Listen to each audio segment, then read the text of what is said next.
Aquaman, swift and powerful monarch of the oceans, with ability to summon and command all creatures of the deep. What's going on, guys? What's Aquaman's favorite way to color? With watercolors, baby. No, I'm just joking. That was terrible. But anyway, guys, it's Josh from Films Go and Film Nation. How are you? I finally got around to watching the new Aquaman trailer from Comic-Con San Diego. But yeah, no, I thought it was cool. Anyway, I'm gonna get into it and just break it down a little bit and tell you what I liked and didn't like. Although there wasn't too many things I didn't like, to be quite honest with you.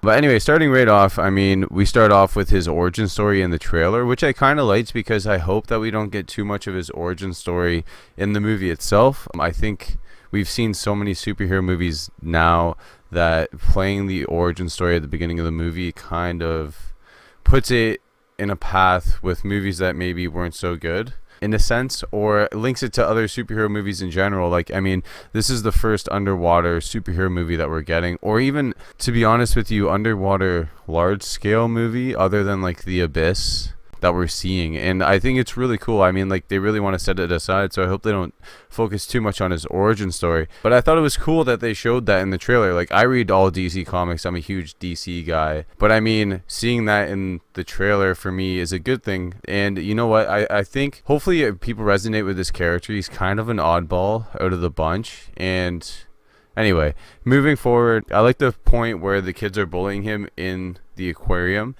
And then obviously you see the shark come and smash into the glass to kind of protect him, I guess. But the thing that I liked about it wasn't the fact that it happened. It was more of the fact that you see how much of an understanding the creators of the movie have, I guess, of Aquaman's sense or his powers, essentially, in the sense that it seemed like they were acting out of instinct instead of him actually commanding them to do so. So I don't know if you picked up on that, but he was getting bullied, so he didn't instinctively communicate with the sea animal. You don't see him doing that until he gets up and puts his hand out after it smashes the window. So I really enjoyed that aspect of it. And if you're an Aquaman fan, I think you know what I'm talking about. People always say that he talks to fish. It's not only talking to fish, it's him using instinct, and it's really complicated. But anyway, moving on, I thought all of the underwater shots looked incredible. Exactly what I said at the beginning of this movie, or beginning of this trailer review, sorry.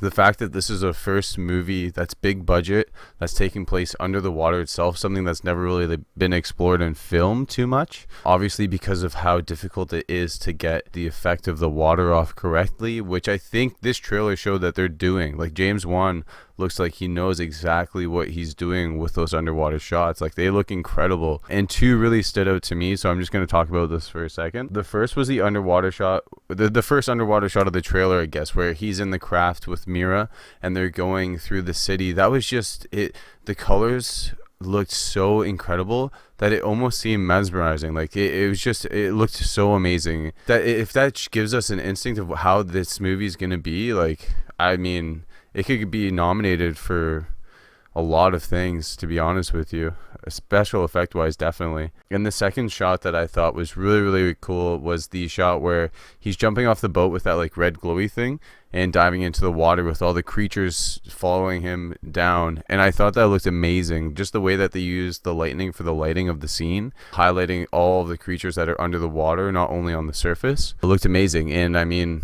again, that's what I mean. This movie's really pushing for some awards here.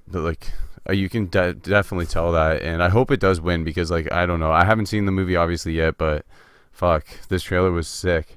Now, another major point of the trailer that maybe not a lot of people picked up on, but something that I really enjoyed about it was the fact that it really got across the fact that the Atlanteans aren't the only underwater civilization or kingdom out there. They talked about the 7 kingdoms of the seas. So, I mean, and you also see various races of creatures underwater, not only monsters, but humanoid, I guess, in a sense, creatures. So that'll be really cool to see, and see the diversity of races that they're able to show in this movie. And I think that's really cool because it shows that it's not going to be a small scale movie. They're really trying to get across this epic size universe that they're creating for this. And I only wish James Wan the best because, I mean, from seeing this, it just really, I don't know. It looks like he's putting a lot of effort into it, which really pleases me as a DC fan because, I mean, you can say there was a lot of effort put into the other DC movies. I'm not someone that hates them all, but I mean, I fingers crossed for this movie, seriously. Now, the last thing I wanted to bring up about the trailer itself was the fact that they showed so many creatures and sea monsters. It was so cool. It just shows you this movie's going to be expansive. There's going to be a lot of things to enjoy about it, I guess. So, okay, so my biggest comparison, I guess, would be to Star Wars The Force Awakens. In The Force Awakens, you don't see any Y-Wings.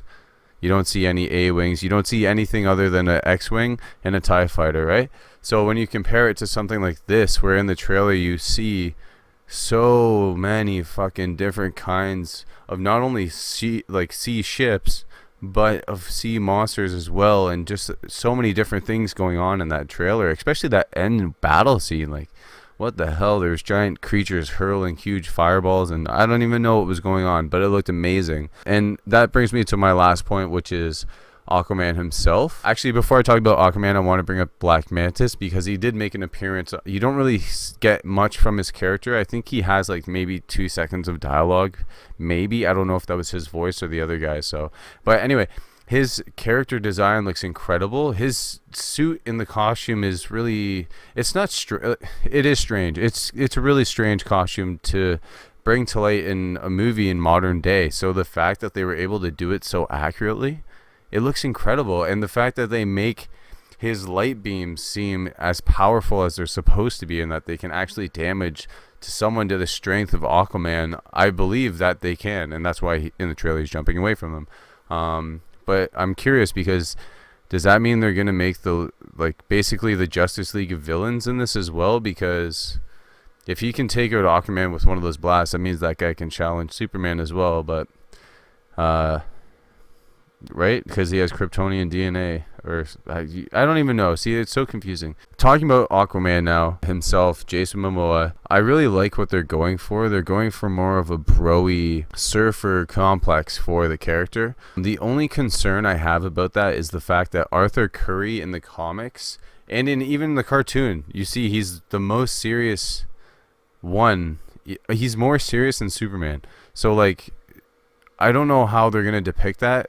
Maybe he's going to have a loss in the movie that pushes him to be more of a king, and a king-like figure, in the sense that he doesn't joke around, or, you know what I mean? Like, I don't know. There's just something about him that doesn't feel like he's king of Atlantis, but I guess maybe that's what they're trying to go for, is this is before really he becomes king, which is obvious because he's going down to fight for the throne. But I don't know, it'll be interesting to see. I hope that they don't make him too much of a jokey character and too lighthearted, because I think I don't know, you know what I mean? I just don't want him to be too bro-y. I really like those aspects about him, the fact that they're making him kind of lighthearted, but I would also like to see the complex of him being a leader and a king-like figure. I think that's the main important thing about Aquaman as a character himself. People say that he could just talk to fish, but no, the guy united all the kingdoms of the sea, which is a larger, vast space than land on Earth. So anyway, enough talking about Aquaman. I thought the trailer was really good. Go check it out. It's the one from Comic-Con 2018, San Diego, baby. Yeah, I mean, I'm really looking forward to this. James Wan looks like he's doing a really good job. I'm excited to see Jason Momoa. I'm excited to see the fucking visuals of this baby. God damn. Anyway, go watch the trailer, like I said. Give this video a thumbs up, and I said that's so weird. Give this video a thumbs up and subscribe, please. I would really appreciate it. I love you all. Take care.